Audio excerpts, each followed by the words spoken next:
Previously on Outback Rangers. I hope we've got the big one. Yeah, it looks like we've got a croc in the trap. The team succeeds in removing the last croc in Jim Jim Falls in time for tourist season. Now, with thousands of visitors arriving in Kakadu, they have their work cut out for them.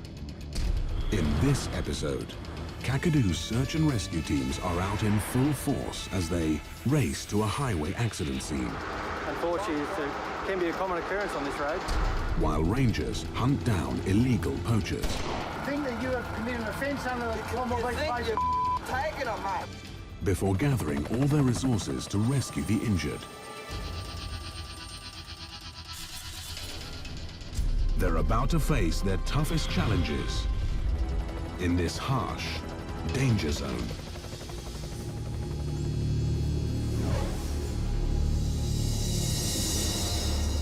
Kales Crossing, East Alligator River.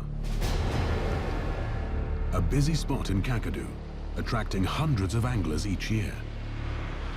But they're not the only ones casting a keen eye on the waters. Veteran ranger Gary Littner is also keeping watch. This area here, this time of year, just before the wet starts, there's a massive build-up of crocs. So you're talking about 100, 120 crocs within a 2-kilometre stretch of this river. This spot is one of the highest croc-human interaction areas in Kakadu, making it one of the highest risk areas in the park. Apparently, they say don't go near it, but we were pretty close to it before. In this small stretch of river, a face-off with a mighty beast could be a death wish. Well, in 1987, there was a guy taken off this crossing. He walked across, and a large crocodile about 4.5 to 5 metres grabbed him and killed him. And then in 2002, we had a young lady swimming in deep water about 11 o'clock at night, and she was taken by a 4.6 metre male saltwater crocodile. And we've had a lot of near-death incidents as well. But crocs are not solely to blame. But most of the time, those things have happened as a result of behaviour from people. People are still not getting the message. Like up here, we've got a group of adults, and you've got a small child there with them. He's about a 12-year-old boy. And as we've just passed, there's a large saltwater crocodile on your right here, sitting on the bank. And there's also one behind you, and these people are standing in about ankle-deep water. If you're not paying attention, it could be all over in a couple of seconds, you know? People have just got to get a lot more savvy and awareness. The Australian bush can be a dangerous place, and Kakadu is no exception. And crocs aren't the only risk.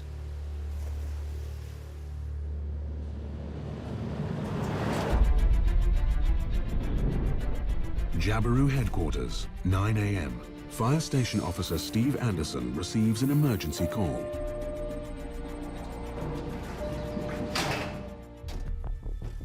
The Arnhem Highway stretches over 200 kilometers long. Each year, thousands travel this road from Darwin for up to 3 hours to reach Kakadu.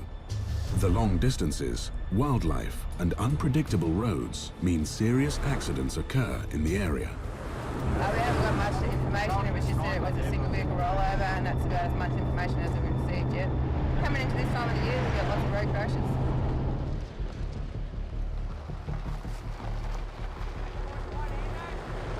Keep going back. Keep going further off the road, better. We're led to believe that they were Asian tourists. Driver fatigue, apparently, just nodded off. Unfortunately, it can be a common occurrence on this road. Especially during the dry season, we have a lot of tourists, and quite often some of them are not used to long distances with travelling. Unfortunately, this can be a result. For Kakadu's paramedic team, led by Nurse Richard van der Veerdonk, it's a busy time of year. Sometimes different things can be a bit overwhelming, especially, if there's multiple people involved and injured or worse. Again, that responsibility falls directly upon you, and you need to work out how you're going to deal with these situations. We actually had some people that actually eyewitnessed it. They actually seen the car spinning in the air.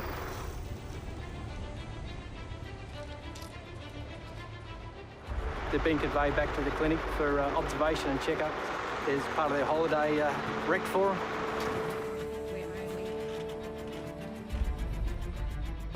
Driving in the outback can be a dangerous business. Every year, people lose their lives on these roads. Kakadu's remoteness poses another serious problem: lack of resources. The solution? The crew relies heavily on locals. We have a fantastic group of volunteers here, and they do an amazing job. They put themselves in situations that are quite traumatic often. You know, it's something that really lifts the soul to see people who are prepared to step out and to really help other people out of the goodness of their heart and at really difficult times.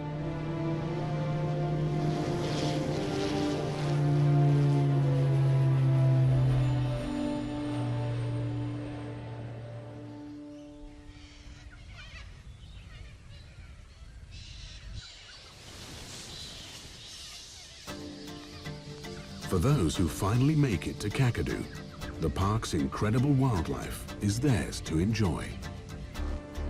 4-mile hole waterway, 7 a.m. Dozens of fisherwomen have arrived for an all-female angling competition, the Broad's Barra Bash. Today, the last day of the Broad Barra Bash women's fishing comp. It's the biggest sport up here. As you can see, there's 60 women out here today. Today's prized catch, the famous barramundi. A predator of the wetlands, the barra is one of the world's greatest sport fish. We've got the best billabongs, the barra, we've got the blue water and all species out there. It's great. Oh, bye, beautiful. But Kakadu's calm waters also attract its fair share of troublemakers. Since the creation of the park, a small group of people have been attempting to exploit Kakadu's bounty: poachers. Most operate in the coastal areas of the park, where a single day's catch can yield thousands of dollars. It's a high-risk game that can land them behind bars, but the huge returns mean many keep coming back.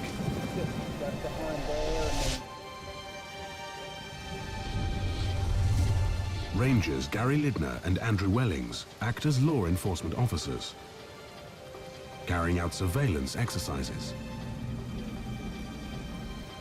If they're not careful, things could easily turn violent, especially under the cover of darkness. It's extremely hard to catch someone in the act illegally fishing or poaching. You basically have to be there when it happens. It means a lot of surveillance and not being detected when you're doing it. It's like catching a bank robber in the act. October the 16th, 2003. Rangers were out on a surveillance mission looking for poachers. A few years ago, we were just observing a vessel outside the park, and then we heard a dinghy and we saw a light of a person working a net, which appeared to be in a park.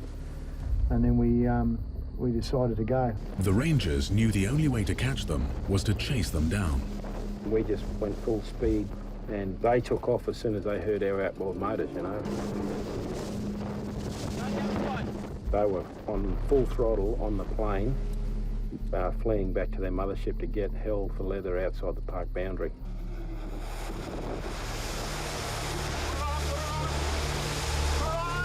Okay, just turn your vessel around, mate. Open it quick. Yes, sir, Gary. Yeah. The funny thing was that this gentleman was only spoken to about a month earlier by Gary doing his normal daytime compliance work, so they were already familiar with each other and welcomed each other. What were you doing over here with the spotlight on? I was looking for my lost net. I've lost it this afternoon. And as we later found out, there was still a gill net set well and truly inside Kakadu. So they were just on a poaching exercise and they got caught.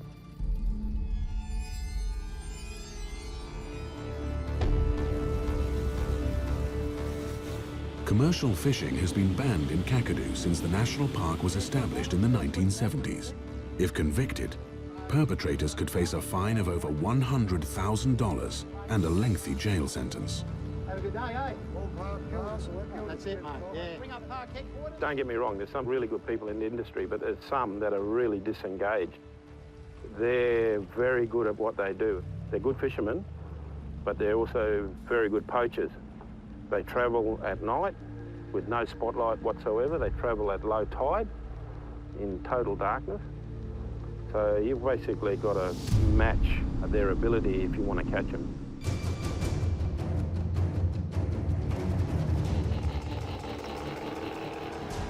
It's fairly unlikely we'll see them actually poaching in the park in the middle of the day, but they have come in with their nets and dinghies, set them up, get a boatload of fish and roar out on the cover of night. We've had a number of successful prosecutions getting out there and catching them in the act. Andrew Wellings remembers plenty of high-risk operations, but one daytime operation several years ago is firmly etched in his mind. Stay there, mate. Don't move. Just want to talk to you. Yeah. Where am I going, idiot? Yeah, well, that's all right. Just don't want you to go inside. Now, look at me. I want to show you something. Yeah? My name's Andrew Wellings. Good on you. I'm a warden. No comment. Okay. Just hang on, mate. Hey. Just hang on. Hey, I haven't given you permission to come aboard I don't here. care. I'm a warden under the Commonwealth Government, and I've got an authority to board your boat because I think that you have committed an offence under the Commonwealth You think Space. you're taking them, mate? That's right. You meet some colourful characters when you're doing this work, and some of them are quite volatile. Right, we've got to do our job. You're in Kakadu National Park. All right, Commonwealth hero, Reserve. steady up. Yeah, well, you steady up. Quite a bit of action happening around his boat, so I suppose he was probably a bit shocked about that. You, no comment. No comment. Well, I'm coming on board then. I had a fair idea of going inside just to hide whatever he wanted to hide. Stay out there.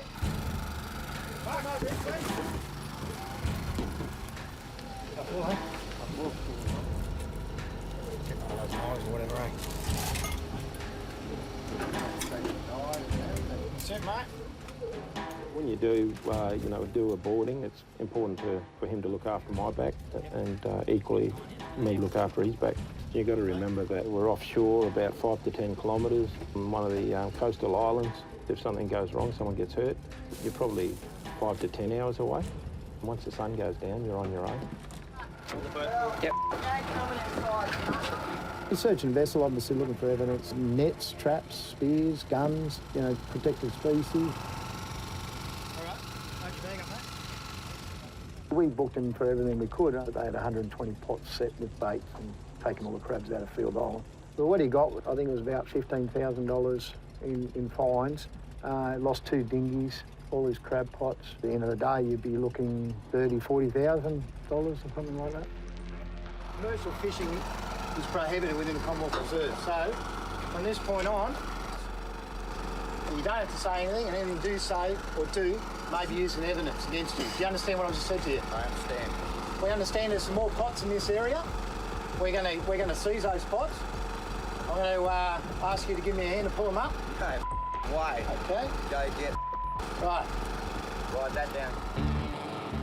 For Gary and Andrew, their job is far from over. The battle to protect Kakadu's waters continues. The park's serious. We're serious. We're working close with Northern Territory Police under a jailable and significant penalty. Bang, if we're here, we won't be mucking around. We'll go and get them.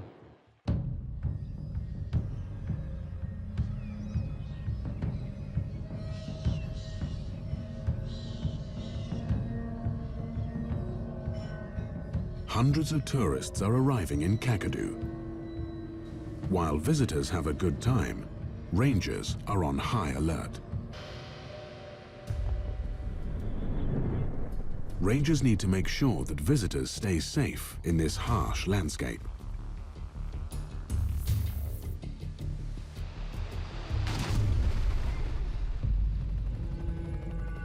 Jabiru headquarters. An emergency call comes in. Kakadu National Park headquarters. Please state the nature of your emergency. I have a guy who weighs about 140 kilos, maybe fractured his ankle. The call is from a tour guide at the remote Jim Jim Falls. Is he able to put any weight on his leg over? He's in a lot of pain, so I was going to try and move him, but he is a very big guy, so I think I might need some big muscle assistance. He's a bloody big bugger.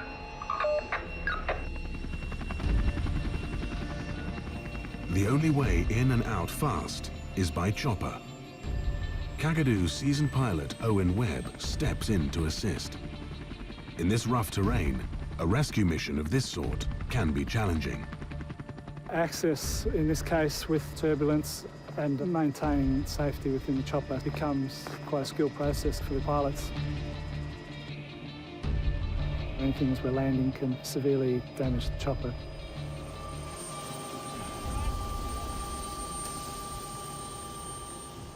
I make the bandage on his feet and we walk some steps, but it was only possible to walk on the heel. But I'm just going to just lightly... The tourist has suffered a snapped Achilles tendon.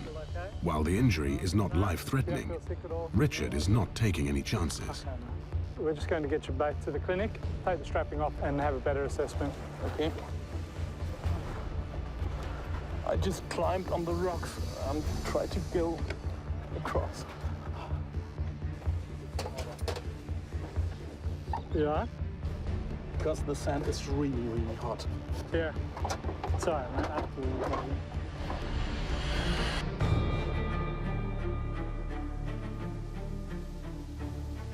Dehydration, snake bites, and heat exposure are just some of the dangers that threaten visitors to Kakadu. The nearest hospital is in Darwin, an hour away by helicopter. So a small problem can easily turn into a big issue in Kakadu. In tourist season, there's a lot of dehydration. A lot of people are not drinking enough and presenting dehydrated. People getting lost, someone bitten by a snake or whatever it is. So a typical day changes every day. It's impossible to know what lies ahead. 100 kilometers away at South Alligator River, there's news of a victim. Only it isn't human. A dead saltwater crocodile has been found at the upper reaches of the river.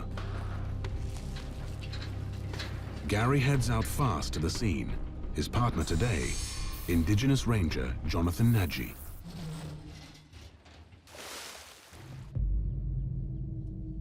Survivors of the dinosaur age, saltwater crocs are a protected species in Australia. So every death demands a crucial investigation. Croc here somewhere you can smell him.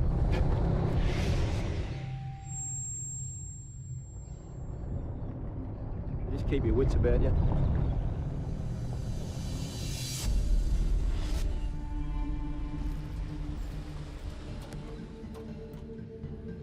Just a few days ago, rangers caught people camping illegally less than 100 meters from this spot. Gary suspects foul play. It's in close proximity to that camping area where people were fishing. That's a suspicious part about this situation with the dead croc. Yeah, he might have come up near the campsite. Someone's got a rifle out and gone whack. Killing saltwater crocs is a criminal offense that can land people in jail for up to 2 years and carries a maximum fine of $110,000. The rangers need to investigate. Crocodile tied up now, and we're going to tow him up into the flat. And once we get him up there, we'll find a nice shady tree and have a look at him, see what happened to him. Oh, the smell's a big one. It's going to be with us for a while now. And yeah, could be with us for a few more days yet. Clears my nose. No, it doesn't.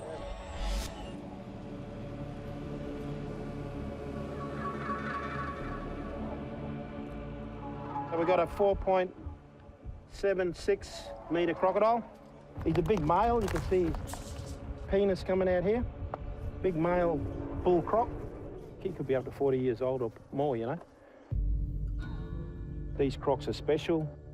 they well and truly earn their right to be, you know, the boss croc. Because, you know, being laid as an egg and then surviving all that way to be a, you know, a 10-foot crocodile male is a very hard thing to do.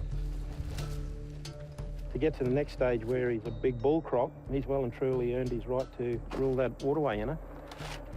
And then someone comes along one day and maybe ended his life with a bullet. It's terrible.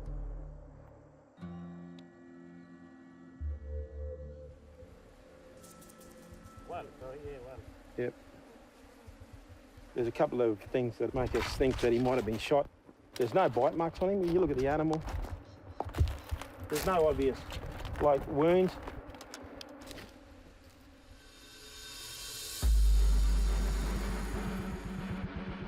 All right. Okay. Yep. We want to see if he's got any bullet holes or bite marks either side of his body. Yeah, that looks interesting. That's a hole there. Yeah, that looks like a, yep. It looks like a bullet hole right there. A devastating discovery. If this croc has been shot, the criminal needs to be found. Gary and Jono must act fast before more lives are put at risk. Or could they have read it all wrong? In the next episode, rangers continue their fight to protect Kakadu and its native species. I'd safely say you're probably looking at the last few remaining quolls. It's terrible. In this rugged land, maintaining harmony between man and wild is a constant struggle. Watch your head! Nature is unforgiving, and in the battle to survive, some will come off as losers.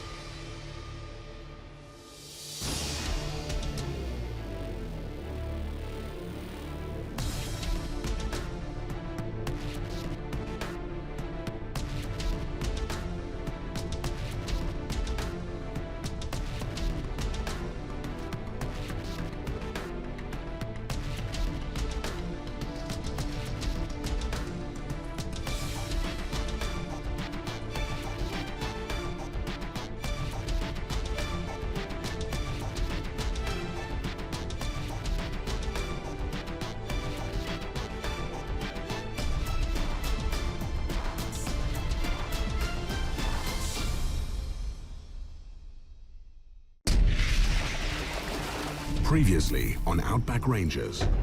Croc here somewhere, you can smell him. The crew discovers a dead croc and suspect it's the work of illegal campers. Maybe ended his life with a bullet. It's terrible. In this episode, the investigation takes on a surprising turn, while another ranger attempts to save Kakadu's smallest residents. I'd safely say you're probably looking at the last few remaining quolls. Firefighters have to contend with Mother Nature's fury. Watch your head! Have a look in this creek. Even as croc experts track down a deadly predator. Every day's a battle for the team as the region goes through a period of heat stress.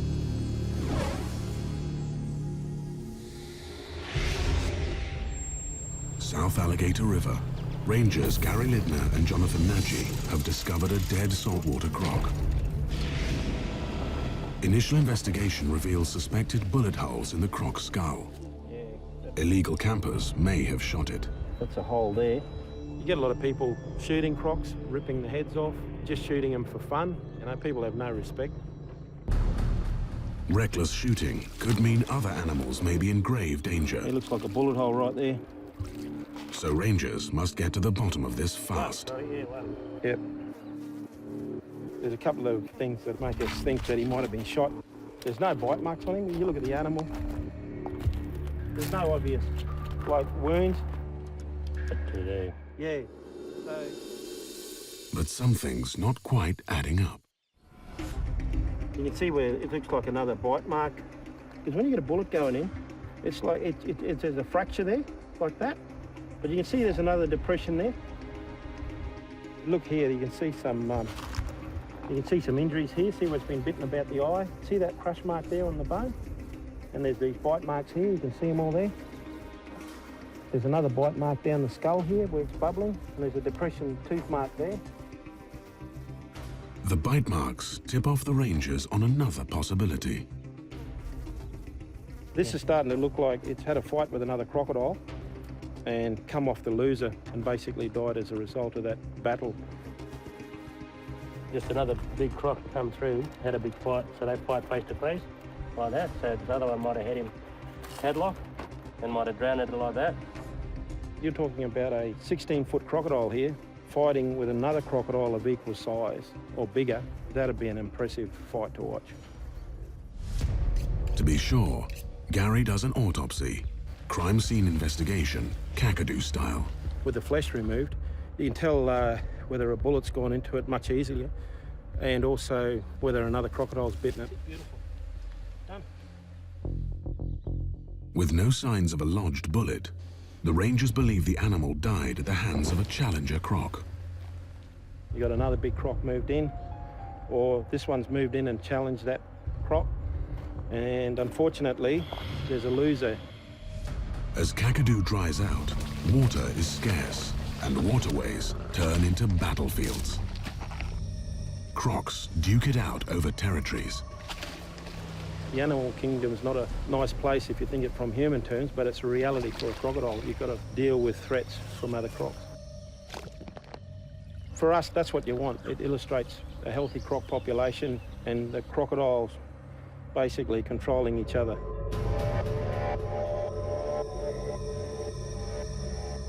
Crocs aren't the only ones fighting for survival. For some of Kakadu's species, the balance of power is tipped unfairly. At Goose Camp, 15 kilometers away, naturalist Ian Morris is studying the effects of one particular animal, the cane toad. Native to South America, cane toads were introduced to Australia in the 1930s in an attempt to control the threat of cane beetles. But in a cruel twist of fate, the toad population exploded across Australia, wreaking havoc on Kakadu's ecosystem. There's so many toads now in North Australia and they eat so much of this biomass at ground level. That's all the food for our native animals, birds, reptiles, everything. So that's the impact, that's the biggest impact they're having on our wildlife. Equipped with a deadly toxin, the toads are devastating to the park's native predators. Our Australian endemic animals are the most vulnerable of all the wildlife to the toad toxins. The cane toad can lay up to 25,000 eggs at a time, making it a breeding, eating, killing machine. Those other feral animals we've got, none of those caused any extinctions, but toads have got the capability to cause mass extinction. We've seen a tremendous knockdown rate. Nobody knew what to expect. We didn't quite know how to prepare for these toads, and we've just had to learn by experience. Ian believes the toad invasion has caused some species to become extinct from Kakadu. The yellow-spotted goanna here, the great big floodplains goanna, which was a common sight anywhere around these parts up until 2002, is completely gone. We just don't see them anymore. They were a frog eater and they had no resistance to the toxins of the toad, so they died out very quickly. The king brown snake is gone completely, nothing left. You know, and they're not coming back, they're finished. And that's from toads, just toads. Now, another native species is being pushed to the verge of extinction, the northern quoll. From an estimated 80,000 across Australia's top end, their number has since plummeted drastically. A 150 kilometers away, at the Territory Wildlife Park in Darwin, curator Dion Wedd is involved in a crucial program to reverse this effect. I'd safely say you're probably looking at the last few remaining quolls in the top end. It's terrible. Dion is breeding a captive population of quolls.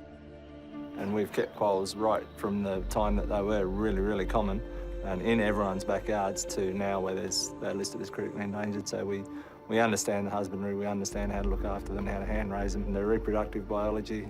So basically what we do here is second nature for our keepers. They know what they're doing.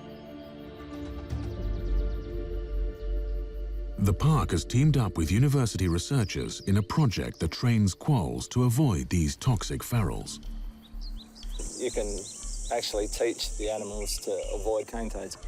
Essentially, we're mixing toad toxin with a meat mixed sausage, and the quolls get a taste of it, and it's a terrible taste. They hate it straight away, but it's not enough to kill them. So they learn to avoid it, and that's shown to be really, really effective. And we've released quite a number of quolls out at Kakadu, and we're up to second generation animals now that are surviving in areas that are quite heavily infested with toads. Initial results show their methods are proving to be effective. But it's still too early to know if the species will bounce back.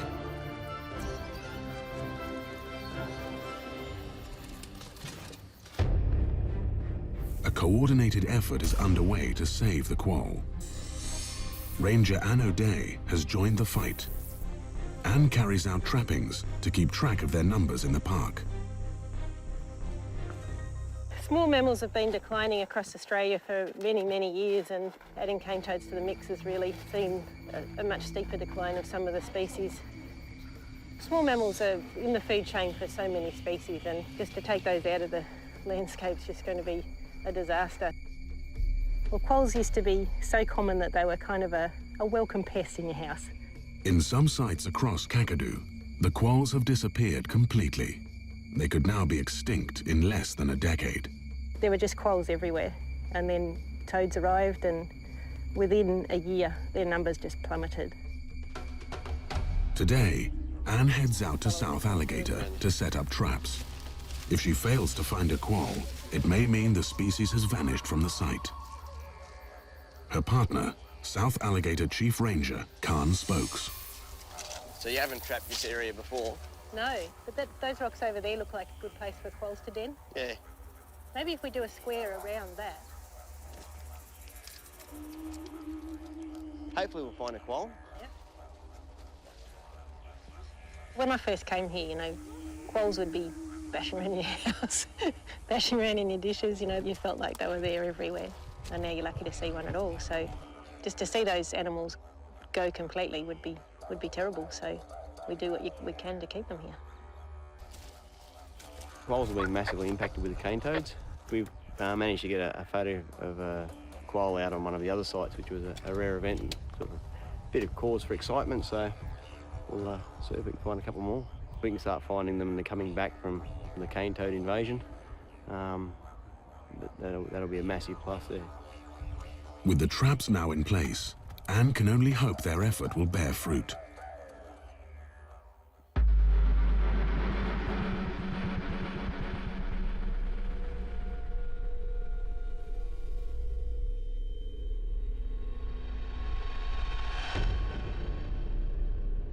The season of Gurung is approaching, and the temperature is soaring. During this dry spell, the land faces its biggest threat: bushfires.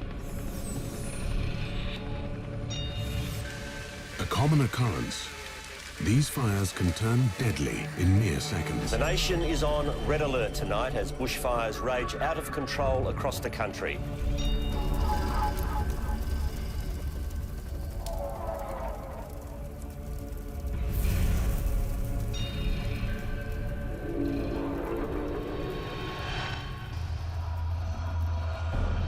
In this intense heat, Kakadu is at risk of such disasters.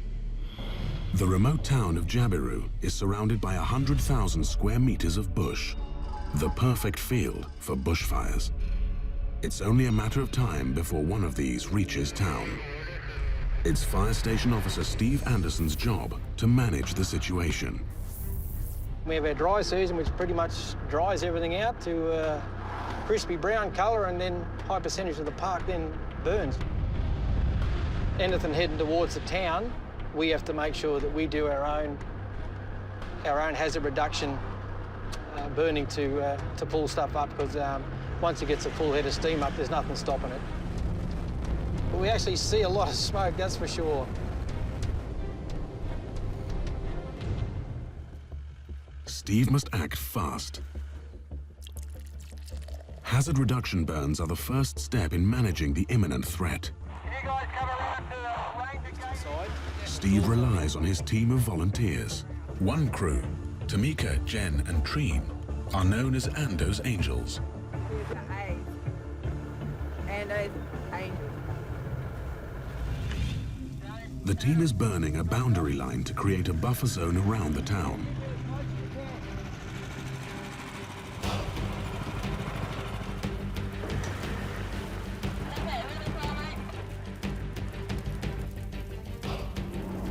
We're actually, the old saying here, fighting fire with fire. It removes excess grass so there is nothing left to burn and minimizes the risk of wildfires raging out of control in Jabiru. Treen. Just wait on the edge there because James will be coming out from the other side, okay? Just hold up at the end of this long grass stuff. Copy that.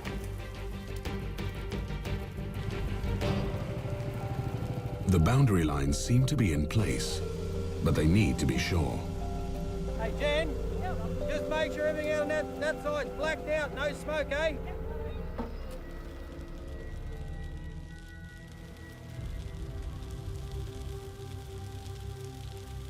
For now, Steve can only hope the town and its people will be safe.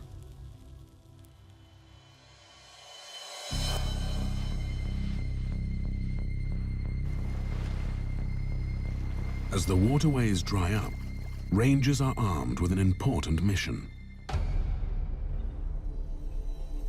80 kilometers away at West Alligator Head, Gary and Andy are setting out on a crucial croc tagging exercise. 40 metres, just under that sun. They must tag the crocs now, before the wet season comes and the animals make their way to Kakadu's more inaccessible areas. Transmitter's activated, ready to go, so just got to get a crocodile now. So we'll get a croc. If he's big enough, we'll fit a transmitter to him. And we want to look at this area here in terms of croc movement in and out of freshwater swamp. And more importantly, the movement of the croc, you know, day and night, because this can be a high visitation area for fishermen. And see if they're hanging around off the campsites here around the corner. Tracking the movements of the croc population will allow better protection of both animals and visitors. There's a few risks around here with crocodiles, so it'd be great to get a better understanding of crocodile movements. Oh, I reckon I just saw a head in the water then, eh? They might just come in, eh? Where's the camping area? Right there? Yeah. That croc track's 100 metres away. Yeah. Andrew, just go He's up there, eh? Yeah. Up in that log. Yep. Let's have a look in this creek. What's the depth up here? Be a log.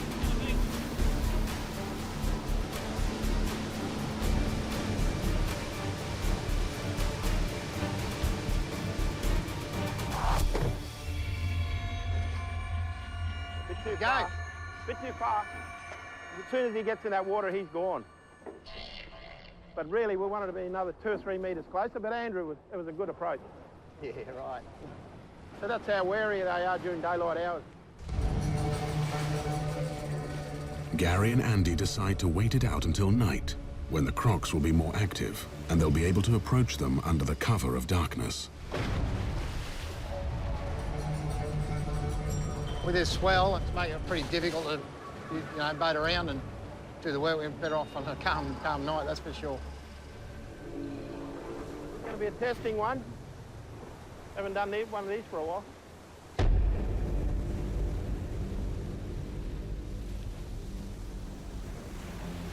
But as night falls, Mother Nature turns nasty.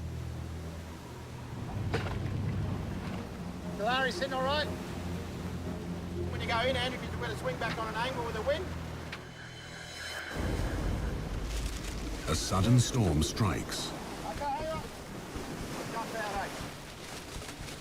And as the waters turn rough, the crew is forced to abandon their mission. Mate, we got 20, 25 knot winds out there and it's not workable. We're not going to get the crocs, so unfortunately we're going to have to call tonight off. Too rough. Yeah. Thought it might have calmed down a bit, but that's all right. Shit happens. Okay.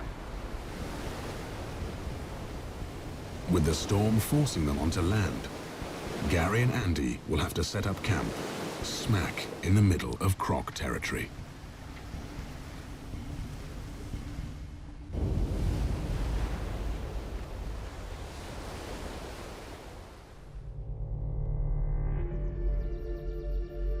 As the skies clear up, another ranger is heading out on an important mission. Anne O'Day is checking on her quoll traps. If she finds one, it bodes well for the local population. No. False alarm.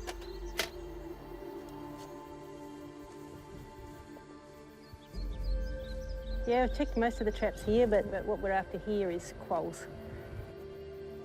Well, this one's closed. With just a few traps left to check, Anne is desperate to hit the jackpot.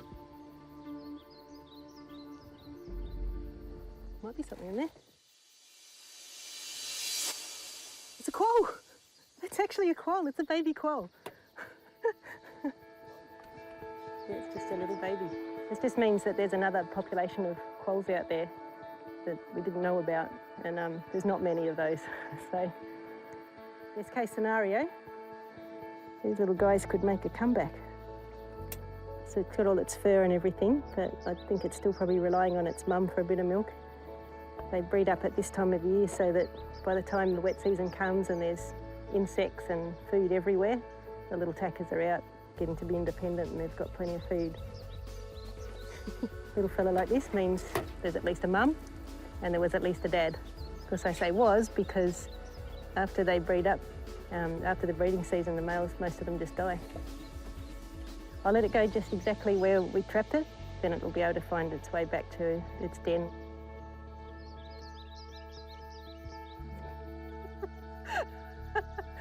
Did you see that? Oh, that was good. In Jabiru, bad news has come in for Steve and his team.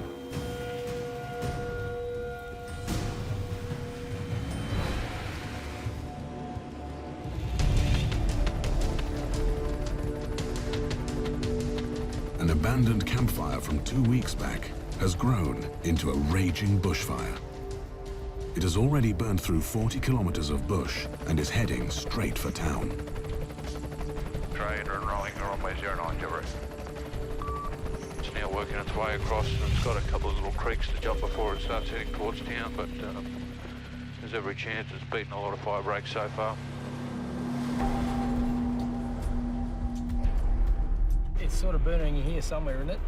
So it is in here? Yes. So we're just going to make sure it doesn't cross the road anywhere. So I think if once we protect the camp, which is... If the wind picks up speed, the nursery, airport and gun club all could be enveloped within the next hour.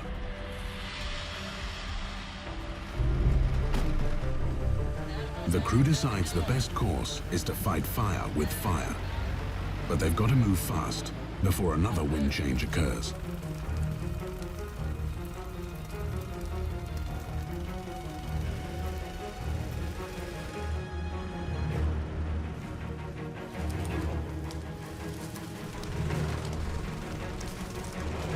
The northeasterly is the ones we don't particularly want because that's where it's going to push this fire towards town. There's gardens, there's houses, there's all sorts of things that are a threat there.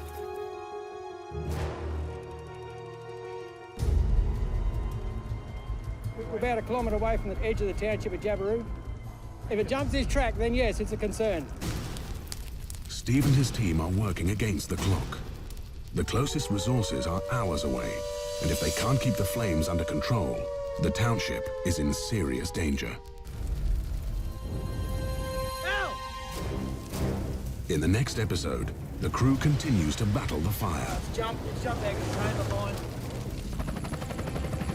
In these unforgiving conditions, the land is at the mercy of the heat. Firefighters need to exert control over the elements, or else disaster strikes hard.